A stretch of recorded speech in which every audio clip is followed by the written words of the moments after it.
In this video I will show you how you can use the Grammarly with the Overleaf Latex online editor. And if you're already a user of Overleaf, you would know that it is an editor which is online, which means that you use it within your browser. And the good thing to know that the Grammarly also has extensions for the popular browsers. So whatever the browser you are using, you just need to download the Grammarly extension for that browser.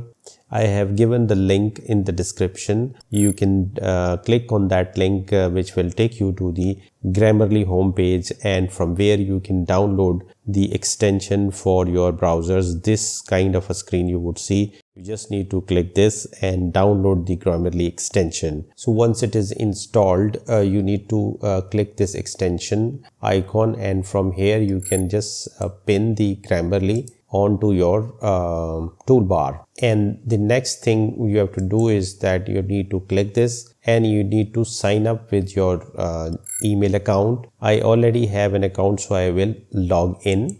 You can log in with the Google account. So now I have signed in to my Grammarly account. The next thing you have to do is that you need to open your Overleaf homepage, and from the Grammarly extension you need to click, and from the pop-up menu you would see this check for writing suggestions on overleaf.com. By default it is likely to be an off. You just need to put it on. So from this time onward, whatever you're going to write in Overleaf, the Grammarly is going to give you the suggestions in terms of the spelling errors, punctuations, and the other options that are there in the Grammarly. Grammarly has both free and premium version. In the free version, you would only get the spelling, grammar, and punctuation errors or corrections.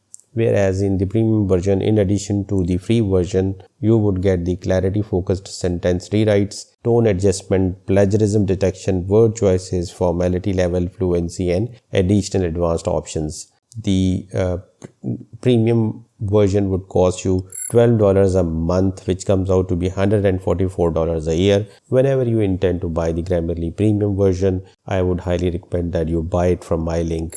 You don't have to pay anything extra, but this channel is going to get an affiliate commission as it is an affiliate link. In any case, if you have found some value in this video, do give it a like and do share with others who might need this. Thanks for watching.